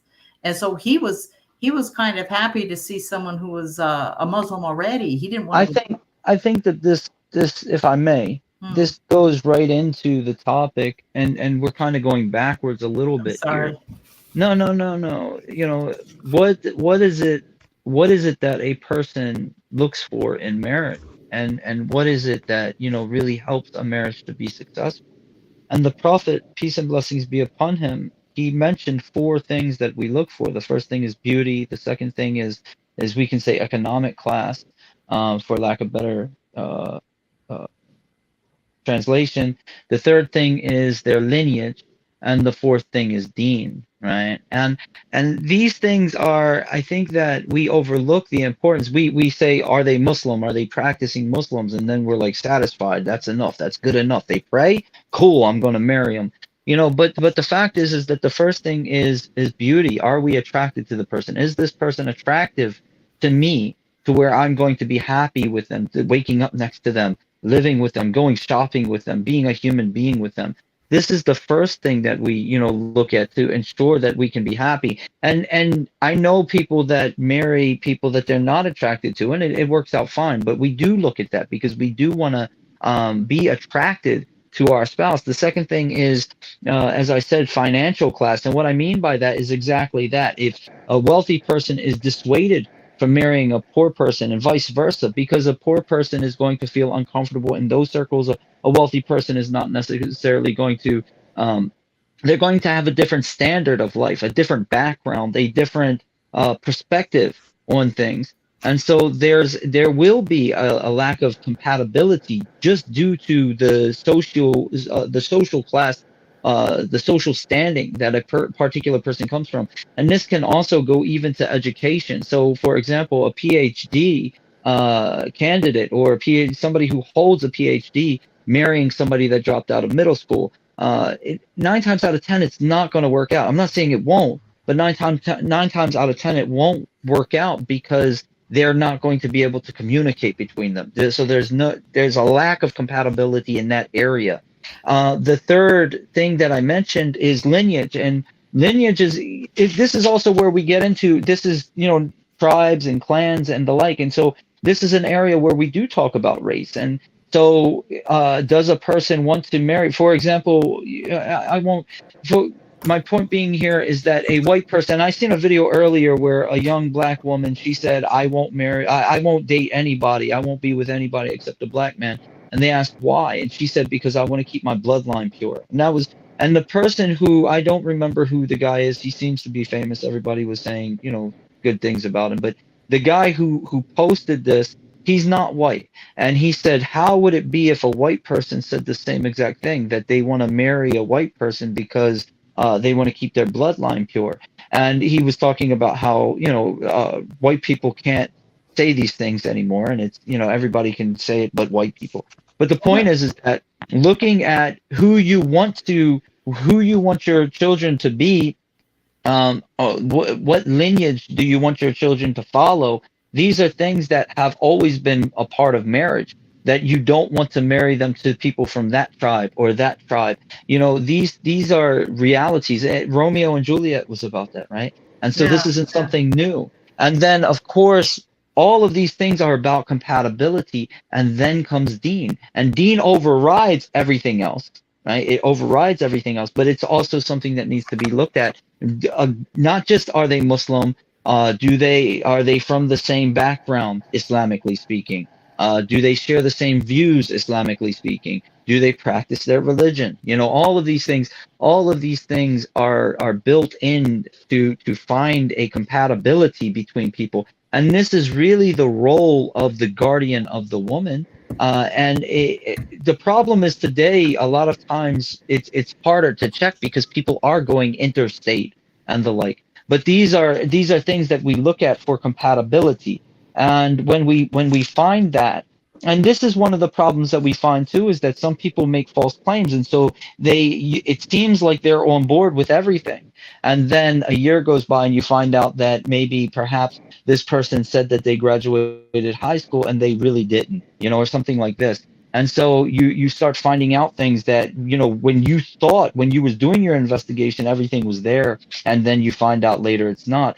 And so this, what you thought was a compatibility, is it's really not, And so, but these are the points. The point that I'm making is, you look, more important than the contract is looking for the appropriate spouse.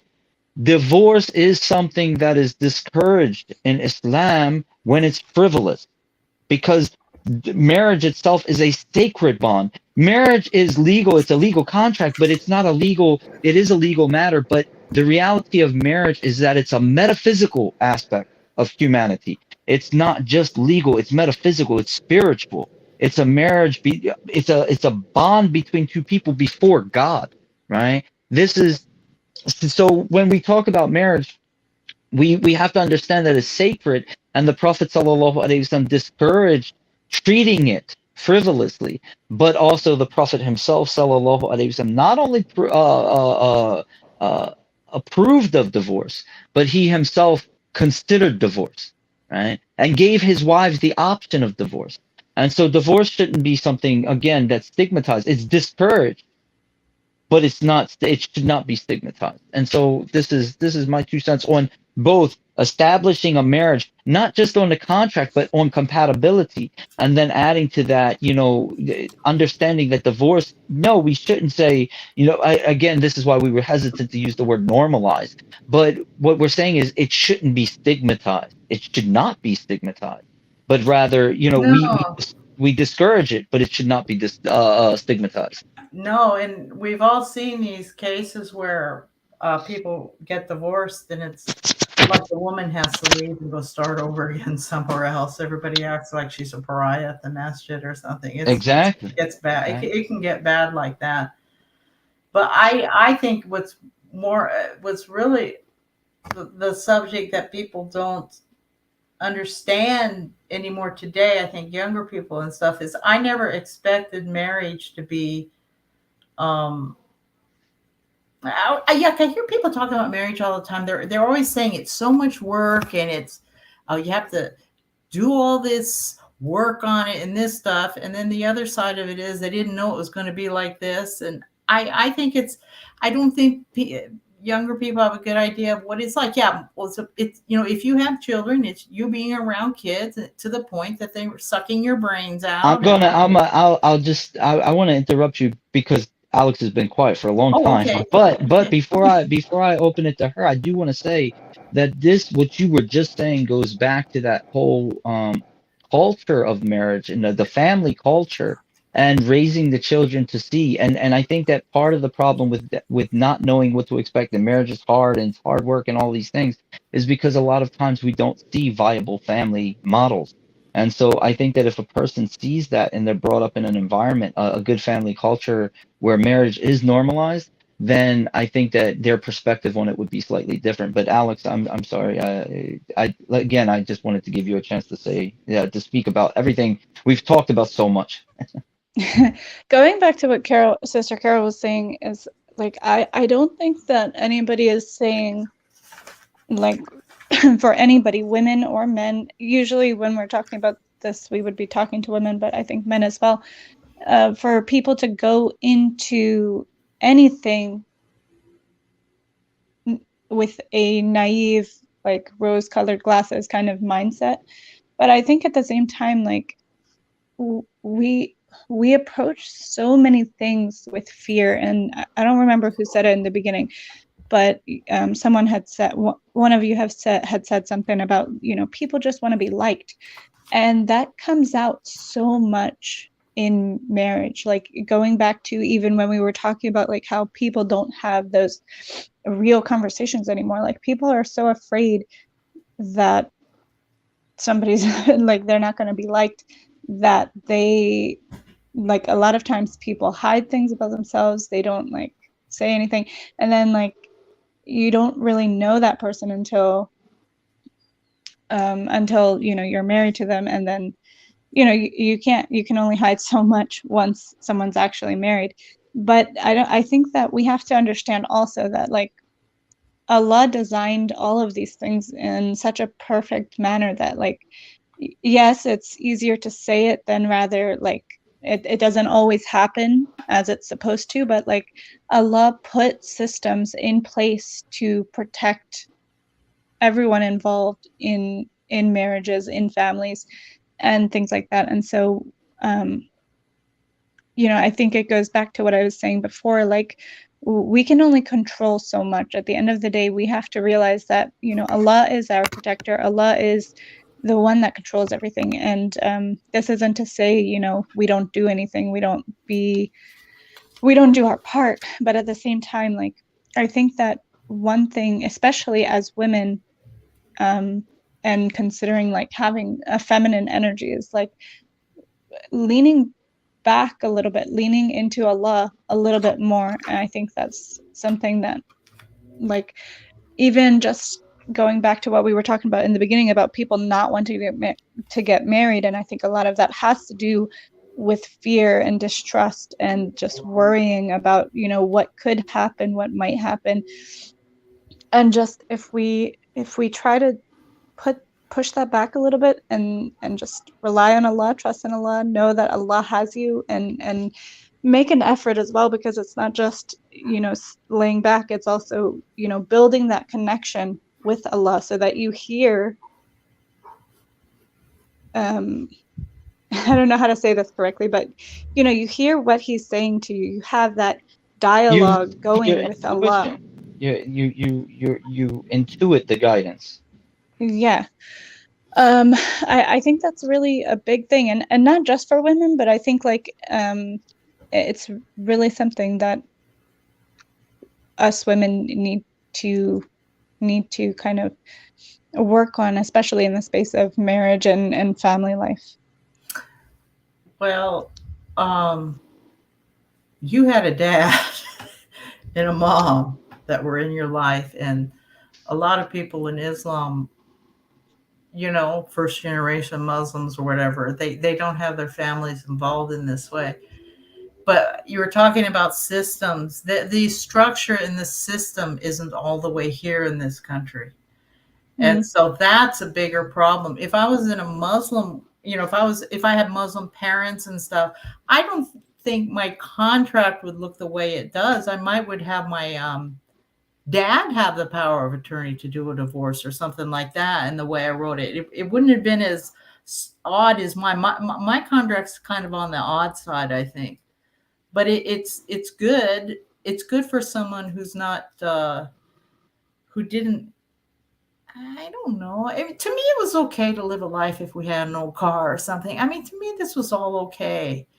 I didn't this kind of stuff. I didn't mind. I didn't want to show off to everybody. I just didn't care about a lot of these things. But I don't think we have enough structure in this country yet for women to get married with these contracts. But then on the other side, I think that a they lot passed has to enact changed. it. Yeah, I think a lot has changed, and I think that, I think that we've come to a situation, not universally, not it's getting universally, there. It's but getting there's a lot of communities that are well enough established to have these things in place. And I think that, we can't speak broadly either saying that we're not there, nor that we are there. I think that, it depends because there's places that are fully, they're well developed in this nation, and then there's still places that are behind the times when it comes to community structure, if you will. it's not universally there yet, and it's not universally there yet dealing with international law. I mean, you could get stuck overseas, even getting an Islamic divorce over here, and not be able to prove you're divorced overseas if you need. I mean, things get really very complicated in the Muslim community because it is an international community. I mean, yeah, people want to, if you're going to marry in your own community and you're going to marry someone whose both parents are Americans and nobody has passports overseas and this kind of stuff, that's one situation. But even that, back when I got married, it was really, really hard to get a divorce because you couldn't find anyone who actually could even do one. Well, Yeah. the reality is that the imams in the communities have the authority to grant a woman divorce. They do. But it comes down to whether or not a people believe in Allah and His Messenger, whether they honor this authority or not. And so we don't have a court system, right? But first and foremost, this goes back to another conversation we was having, and that's arbitration. So we have the ability to actually have this in our communities. But even the imam themselves, they the same authority that they have to grant a marriage is the same authority they have to dissolve that marriage. In Islam. And so it is permissible for the imam, the leader, the amir of the community, to dissolve a marriage if that case warrants it. The problem is that most imams don't want to do this, and they'll tell the woman, be patient, be patient, be patient, all the while, she's unhappy and the situation is untenable. And so again, we have to get it. The Prophet sallallahu alaihi wasallam, he warned women about frivolous divorces. He did, absolutely. But at the same time, that doesn't mean that that he himself, sallallahu alaihi wasallam, or we after him, should expect women to sit in situations that are either oppressive or simply uncomfortable, untenable. If you're not uncomfortable, they can be uncomfortable. But they should be untenable. Well, And I think that we have to be aware of that. not all the imams at the masjids are experts on fiqh either. I mean, sometimes there'll be one in there who's actually studied history instead or something like this. It's not always a legal one. I mean, it's not always someone who really understands the law in that way. And also, if they're foreign imams, um, They, they, it's I not. don't want to get into this too much because the fact is that we have an issue with people bringing their culture and bringing their baggage and bringing their own issues into our communities. And that goes from the highest level of the imams to the lowest levels of the people who just got off the airplane. And so the fact is that there's a lot of issues that need to be worked out, and that's the reality. And that's again part of the effort that we're making here is to realize that we are a people and we don't have to listen to or follow the people who bring with them their cultural baggage, their cultural issues into our lands. And Islam is not necessarily what they are doing. And so we want to establish Islam. We want the Sharia, Yeah, we want right. the book and the Sunnah. Mhm. We want the model that is presented to us in all of Islam, not their Islam. And as they say, not we want Islam, not Islam, right? So this is this is a reality. But when it comes to divorce, it should not be, and this is the point that I was making. It shouldn't be easy to where you could just go to any masjid and say, "Hey, I want a divorce." Okay, you're divorced. But it shouldn't be so hard that two people who are unhappy together stay together, are forced to stay in a situation that is miserable and is going to poison. It's going to become toxic and it's going to poison the community. I'll give you an example. A brother and a sister came to me for counseling, and the sister, they were happily married for some time. The brother absolutely loved his wife, and he was a good husband, right? He was a good husband, but she started a business and she became wealthy, right? And when she became wealthy, she became dissatisfied with her husband because he was just a laborer, and she said, "No, I want a divorce." And she, in no uncertain terms, was like, I don't want this man. I'm not happy with him. And she even started to disrespect him. And I told them, I said, well, talk it out, this and that, come back, because we never want to just say, okay, divorce. We want to listen and we want them to work it out. And I gave them some advice and I gave them some practical steps. 3 months later, because I gave them a large window to work, to try to work things out. 3 months later, they came back and she was worse, right? And I told the brother, I said, "Do you want to stay in a house where you're being disrespected, where the situation is where you love her and you don't want to lose her and you want to be with her, but she's doing this to you and it's affecting your children, it's affecting you, and this is going to spill over into the community." And so I advised him to give her divorce. Right. And he did ultimately, because telling them, no, keep working it out, sister, stay with him. He loves you. He's good, this and that. Telling them to stay together is going to cause not just their relationship to continue to become more and more toxic, but it's going to affect their children. Not only is it going to affect their children, their neighbors are going to think that this is Islam with two people at each other's throat. The neighbors are going to hear them arguing. The neighbors are going to see the way she treats him or he treats her or whatever the case might be. Then this is going to spill over to the masjid, right? And so rather than cause this corruption, this greater corruption, because we're trying to force people to be together, it's better allow an untenable situation to separate. We have to we have to have this maturity to where we don't just jump in and separate people. We go through the stages, we go through the steps, we try to help them work it out. But also we have to be awake enough to realize when this isn't going to work out. It's unhealthy for them as individuals. It's unhealthy for them spiritually, because then they start taking it out. They take it out on their we could say their religious practices. I don't want to pray. You know, it becomes unhealthy for them in all different factors of their life, and then again it bleeds down into the family, the children, or their brother-in-laws, sister-in-laws, all of these things, in-laws, and then also again the neighbors, and then the Muslim community itself. And so we have to recognize a toxic situation when we see it and understand that divorce is permissible, even if it's disliked. It's permissible. The divorce is permissible and it's not the end. And sometimes after a divorce, somebody meets the right one. I mean, they meet one, and Right. then it's Absolutely. not it's not the end of the world, because the person you're married to isn't God.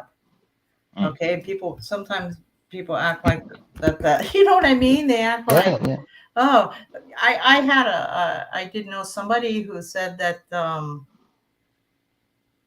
I don't know, something happened. They were still married, and they said, I realized my husband's not God, and I kind of like it like this. I mean, she kind of thought, it's all right. They didn't split up, they didn't get divorced or anything, but I'm just saying something happened, and she thought, I was acting a little bit like this guy was God or something. God's God, who I go pray to, and it's not him. He's a Right. human, and it was I not something I nice. I'm noticing I'm noticing that as the hours wane on, I'm getting tired, and the Okay. more I get tired, the more I start going on tangents. I wanna I want to be able to be focused. So I think that I'd like to start wrapping it up. We don't have to like hard stop or anything like that. But one of the things, before I hit go live, I asked if there was anything that the two of you wanted to talk about. Sister Carol, you kind of said you go with the flow. Alex, you mentioned something, and I was hoping that it would come up, and it hasn't. So I'm going to ask you directly. You was giving an analogy between the difference between a house and a home, and I would actually like you to expound upon that, and perhaps we'll have things to share, with that. I'd actually, and I know before you was going to try to explain it, and I was like, wait, we'll discuss it in the broadcast, broadcast, whatever you want to call this. But so I just wanted to give you an opportunity to share that with us because it actually sounded interesting just on the face of it. Yeah, so I was just thinking last night, like, on this, continuing from this idea of just like realizing that it's okay to just, realize that, okay, this isn't going to work out um, before anything like super big happens or super bad happens. Like, you could have a house, right? The structure, you could have, a tent as a house, a garage as a house. The structure's there, you're protected semi from the elements, and you can be grateful. You can be grateful that, yes, I have a house, but at the same time, like, it's it's not, you have to make a home, and there's elements of, when you say home, there's elements that come with that don't really necessarily, it's more than a house. If There's, I'm sorry, yeah. a house is physical. A home Mm, is metaphysical. hmm. A house is a structure. A home is a place that there's emotion involved in it. It's not just material. It's something immaterial that makes it home. Right. And I think that kind of, for me, the way that I was thinking about that is like, going back to, I think, what you had said about the person who commented, like they were reducing marriage to roles. I think when we get into that, we're kind of like, we're just focusing on, okay, you be grateful that you have a house, which is great, but like, there's things that are missing when you just have a house, and it leaves you it leaves you how do I say this? It leaves you kind of hoping or yearning for those elements that come with having a home. And it's like, yes, you're grateful for it, but at the same time, there's nothing wrong with, okay, I try to make this house a home, but it's not working. um I don't know. It kind of was more put together in my head, but that's kind of, I don't know if that makes sense. No, it makes sense to me. I mean, and I'd like to hear Carol's take on it. But if I may, before that, I would say simply that that's a house. People go there and they live, and they rather they go through the motions. They go through the Mm, motion, but they're not living. Right? And so they go there at the end of the day, and they leave in the beginning of the day, and it's just kind of a place to be, right? And a lot of times it's not even comfortable. And then when you have a home, that's a place where you want to be. It's a place that you find your peace, you find your solace, and it's healthy. And I think that when we go and connect this back to a marriage, then you can have the two people who are around each other and they're just there together. And that's like the house. He goes to he goes there after a day of work. She feeds him. He leaves in the morning. They spend time together, and that's fine. That's a house versus a home where they actually. And this is a point that I wanted to say is that love. Sister Carol brought this up earlier about, part of the problem is people have this idea of romantic love. Real love comes from building and growing together. Real love comes from building and growing together, sacrificing and creating something together, right? And I think that that's where a home comes in, where you've taken this house, this structure, and you've turned it into something that is yours. You built it. You've grown, right? It's grown on you. You've grown on it. And marriage is the same way. It's when two people are growing together, they're building together, and that makes it home. That home, and what home is what? Home is where the heart is, right? And so the reality is that being together at one's heart level, that makes it home. That makes it home. And if people don't have that, they have a house, but that houses, houses are like I said, it's just places where people are. It's not where necessarily where people want to be. And quickly before Sister Carol jumps in, I wanted to say like, and that's a lot of times like I feel like when the topic of divorce comes up for women especially, but I don't know the case for men, but like for women, like it's like be grateful that you have a house. Just be grateful. Like he goes to work, Oh, he Lord. provides. Like what more can you expect? Like he doesn't, sleep around, and it's just like be grateful you have a house. And I feel like we I've have to heard kind of people start saying moving that. beyond that. Yeah, people say that, or they'll say, yeah, I was, well, oh, I'm sorry. I was thinking about, what you were saying and stuff. When I was young, people, you would ask, what does somebody do for a living? It was a woman. Okay, she was a housewife. They'd say that. But the other term people said was that she's a homemaker.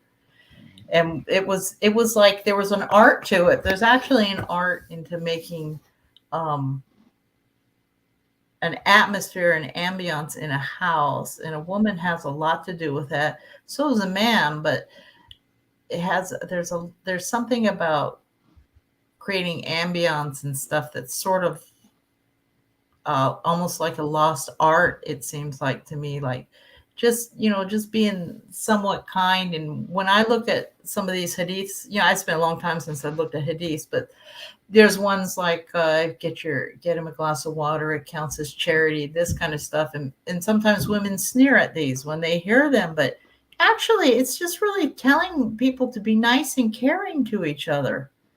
It's just it's if people think of these things as being nice and caring and a nice advice, like, yeah, somebody wants a drink of water, go get it. I was laughed at one time by one of my relatives because I went and got my husband something to drink. I was like, "What's There, wrong with you?" there's one hadith that we all rely upon. We all know it. And that's لا يؤمن أحدكم حتى يحب لأخيه ما يحب لنفسه. None of you truly believes until he loves for his brother what he loves for himself. And this is first and foremost in families. And so you should love for your spouse what you love for yourself. And I think that that loving for the other, what you love for yourself, is part of what makes a marriage home as opposed to a house. And I think that sometimes, I think that that's part of the element is, you're saying kindness and things like that. But I think that that actually, and I go back to just what I said, building together, growing together is a huge part of it. And when one person is unwilling to do that or unable to do that, then the marriage starts to grow apart, even if both parties are good.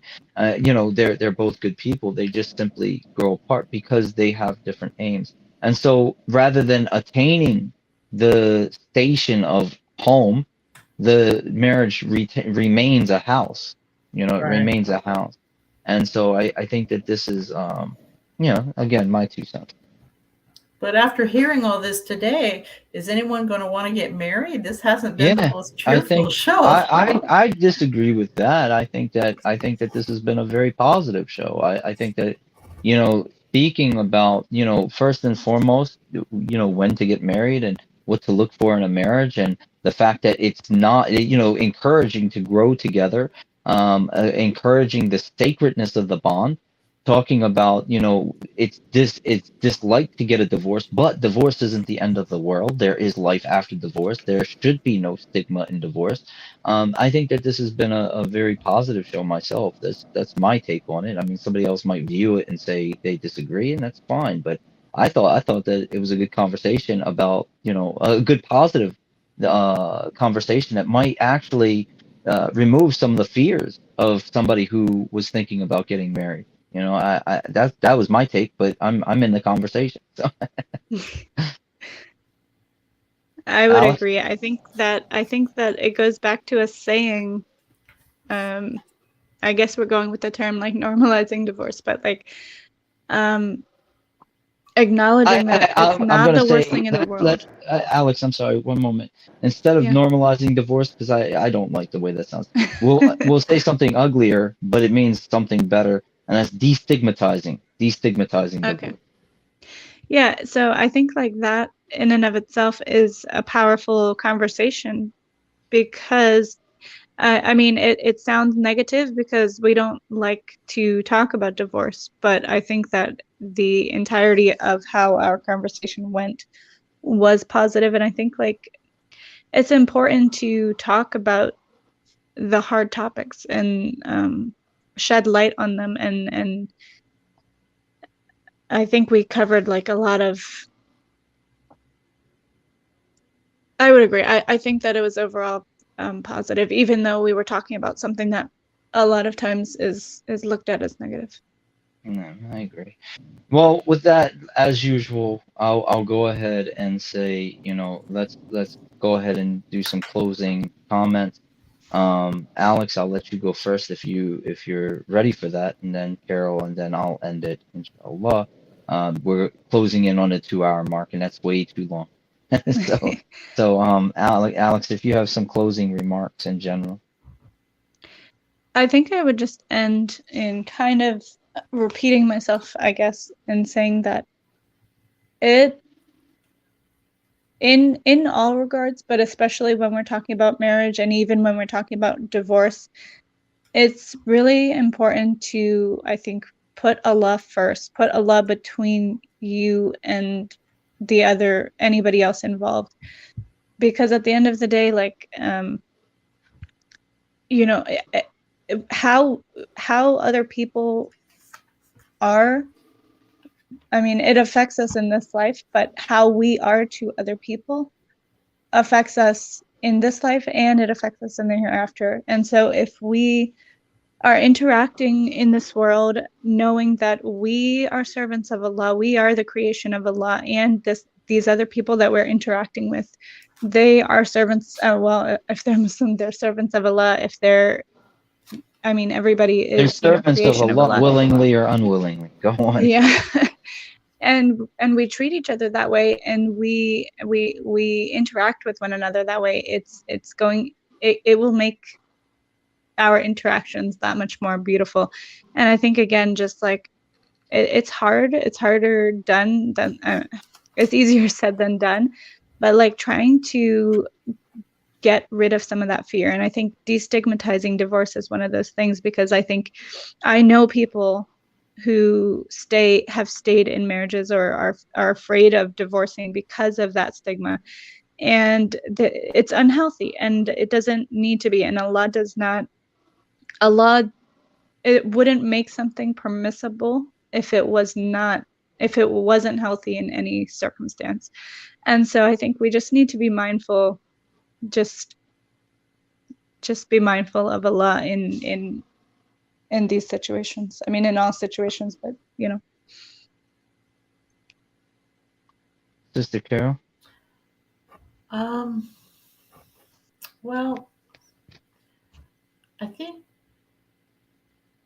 people should try to have a more positive idea about life and a positive idea that God God helps you and directs you, and um, if you're having a life with somebody, don't expect perfection out of the other person, and hopefully they won't expect perfection out of you. And people can grow together and make something really good and have a really nice life together. I think marriage is very nice.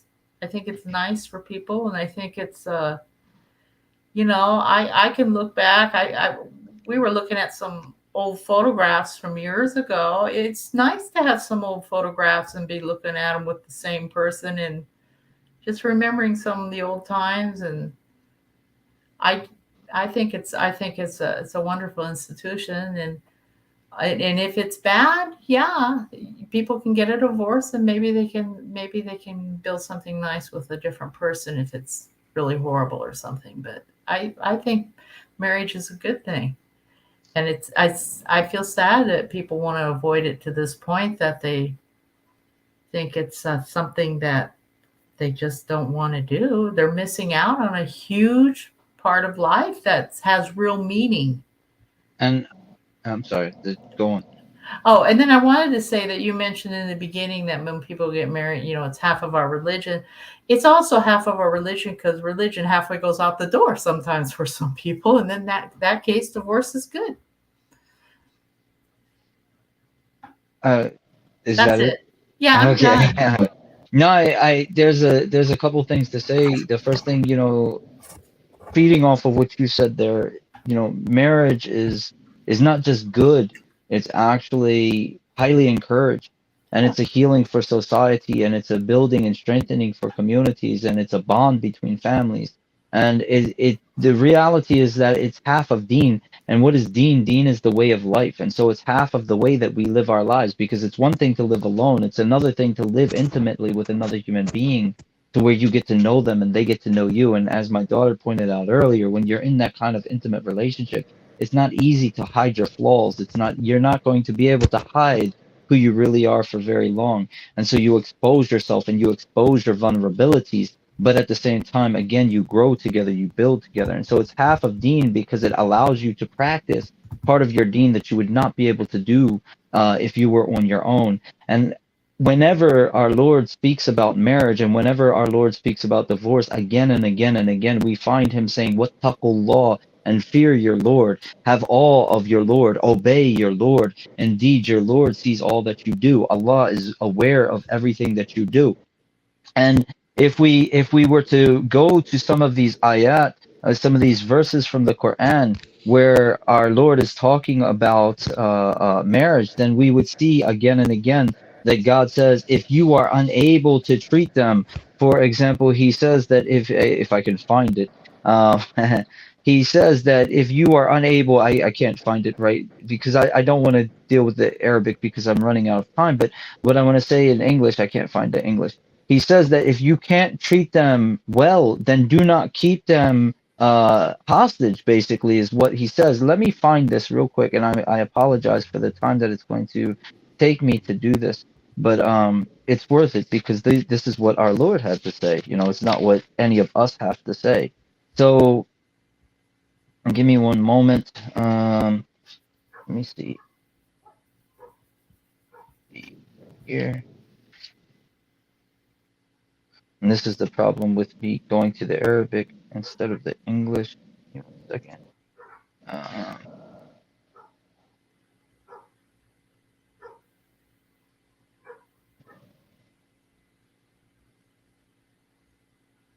no. Here's the point that I was trying to make. Unless the husband and wife fear that they cannot keep the bounds of God. So if those of you in charge fear that they cannot keep the bounds of God, they incur no fault in whatever she may pay to be released. Right? These are the bounds of God, so do not transgress them. And whoever willfully violates the bounds of God, they are the wrongdoers. And it's important to understand that God Himself has given this if they fear that they are not going to be able to live in an amicable situation. And so, although marriage is half of our deen. And although marriage is this sacred bond, and although marriage itself is really a healing for our society and a strength, it's a cure to so many of the ailments in our society.